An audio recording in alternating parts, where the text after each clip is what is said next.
January 26th. I usually try and put these out on Fridays, but got a little caught up last night and didn't get to do that. But hopefully you still enjoy a recap of this week's video game news, like I tend to do every Friday. Yeah, lots of things to cover this week, so let's jump right in. This week, we launched, or actually, yesterday launched the remake of Resident Evil 2. I didn't play this back in '98 when the game came out. I was mostly an N64 player and a Blizzard player on PC. So I didn't get the opportunity to play this when it was a PlayStation exclusive. I did get to play it a little bit yesterday. Thank you, Alex, for letting me play. And it looks super awesome. I've been looking for something to scratch the itch that was Resident Evil 7, and this game looks very much like that, for better or for worse. And yeah, so, you know, I know some of it's got to be based on the old game, and the old game was good in it for its time. But this game just looks super awesome, looks super polished, and the only, the most frame of reference I have is compared to Resident Evil 7, which it looks a lot like. The same inventory management system is in there. The same semi-crafting that I assume has been in all of the Resident Evil games. I played 4 and 6, and those were more action-y. So I'm not used to this. I'm not used to the slower pace until I played Resident Evil 7, which was super slow paced. This one is in third person. But don't take my word for it. It has a 91 Metacritic, so definitely a game worth picking up. Anything in the 90s probably should be a smash grab, and I'm not playing anything until Anthem comes out anyway, so I might pick it up. Also this week, the Nindy highlights. Nintendo likes to highlight all the indie games that they're bringing to their platform for the Nintendo Switch. And this one had a bunch of cool highlights. The next SteamWorld game is coming out. It's called SteamWorld Quest, and I think it's going to be a card game. I don't remember too much of the articles. I've loved the SteamWorld games. I mean, I have to admit that I've loved it since I played SteamWorld Dig 1, and it was free for PlayStation Plus members. But that's, I think I bought SteamWorld Dig 2. I didn't play SteamWorld Heist. That one was turn-based. It was like a turn-based kind of platform shooter. It was kind of weird, but that's actually what I love about the SteamWorld games is, all the SteamWorld games have been somewhat different. I mean, there's been the first game and the sequel, which was more of like a platformer, a 2D platformer. But the fact that they're changing it up every time, I admire when it's like the same IP, but they do something different with it every single time. I love when the indie games do these. It kind of reminds me of like Supergiant, how Supergiant has done. So Bastion was, an isometric turn-based game, and then they made it real time with Transistor, and then the next one was just like Pyre, which had the same kind of look, but it was like a sports game, which was really cool. And then the most recent one is Hades. So yeah, I just like when a company has a similar art style but does something different with the game and constantly puts out games. I really enjoy it. I think the SteamWorld games look awesome. And the next game, SteamWorld Quest, was highlighted in the Nindies. Sometime also was Wargroove, which I think we knew about. I think it's been in like 2 or 3 Nindies so far.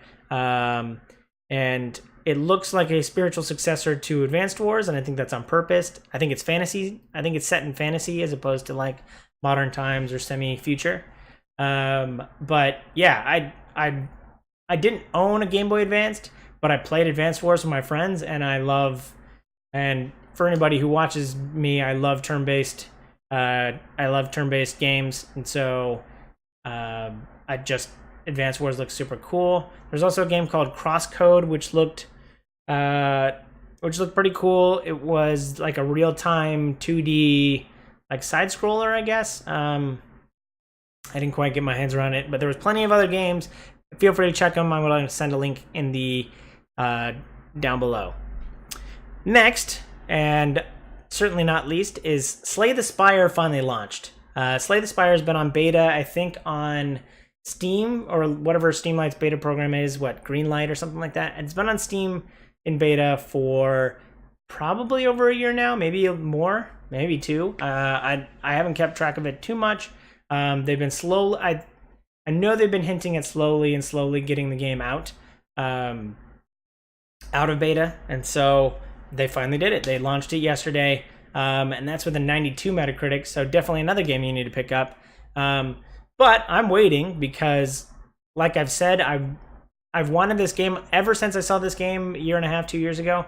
I've wanted Slay the Spire on my Switch, and they announced that it's coming to Switch in Q1. So it didn't launch on Switch, but it's coming sometime soon, and I can't wait to play it on my Switch that I've been saying that I want to play it on since the game launched. I want to play this on my Switch. I did the same thing for Into the Breach. I waited for it to come to the Switch. I think Dead Cells launched on the Switch. Correct me if I'm wrong. Or it came out on PC a little bit earlier and then came out on Switch. But I want more of these types of games on my Switch. I don't know what I'm waiting for next, but super excited to see that it launched. It's out of beta. Games need to get out of beta. Get the games out of beta. Fortnite, I'm looking at you. How are you still in early access? Just launched the damn game already. Tangent there. Glad that Slay the Spire is out of beta, is fully launched, and is coming to the Switch soon. Last for the big news. These have all been big news for me. Last in the big news is Anthem's VIP demo for everybody who pre-ordered. Anthem's VIP demo for everyone who pre-ordered was live as of yesterday at 9 a.m. Pacific. I didn't try and load it up yet, but I did watch a bunch of streams, and I saw the motion blur, which was terrible, which you might see because I'm going to try and play it right after this. But it is not going well. The servers were like immediately full already. However you log in, apparently there's a friend code system, and however you log in to get the friend codes is that's not working very well. So yeah, just things are not going well. It's actually started to already affect like server issues at EA, which is crazy to me because I know a little bit about how servers work, and you would just open up more servers if they hit capacity. I don't like. There's ways around hitting server caps, but I guess it is. Maybe it's a tech demo. Although what the verbiage is, it's a demo and not a beta. So maybe it's a little bit semantics here, but I think when I hear demo, that means it's a playable vertical slice of the game, and when I hear beta, then I know that like things could go wrong, a game could crash, I might hit a bug or two, things might look ugly. Great, but this is a demo, so when you say demo, I think that means that you have a playable game that is consistent, and and it might be limited, but it's playable. And Anthem is definitely dropping the ball in this case. EA needs to earn back a little bit of consumer sentiment because their last game I think was like, I mean, they're not their last game, but Battlefront 2 didn't go off well. They definitely want to hit this right. I'm not blaming BioWare for any of this, although maybe I should be. But yeah, so we'll see how it works right after this. Next, Life is Strange 2 Episode 2 is launched as of yesterday. No, as of Tuesday. Has launched.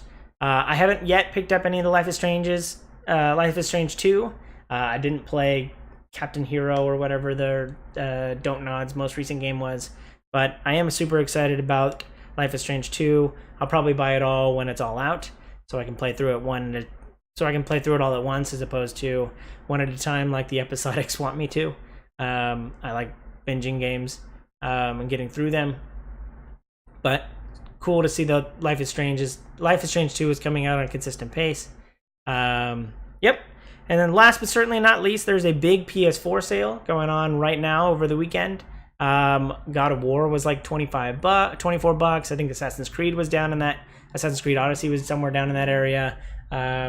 Super excited for that. I saw Life is Strange Episode 1 for only $4. Maybe I'll pick it up for $4 now, as opposed to probably the $25 for the whole season later. Maybe I can get it for $20 later. But yeah, check that out. There'll be a link down below. Hope you've enjoyed this. I love doing these video game recaps. If there's anything I forgot, I do only try and cover 6 topics, but if there's any other video game news that you want to talk about, feel free to comment below. If you are watching this on my Twitch stream, then I appreciate you being here. Feel free to follow or subscribe to me. And then if you're watching this on my YouTube, I try and do these simultaneously so I can, or at least while I'm streaming something, I try and get these up at the same time. But if you're seeing this at a little bit delayed time on Saturday, then you're probably watching on my YouTube. Appreciate a subscribe and commenting below on anything you think I might have forgot. Appreciate you being here. Hope you enjoy this. Comment below. Thank you and goodbye.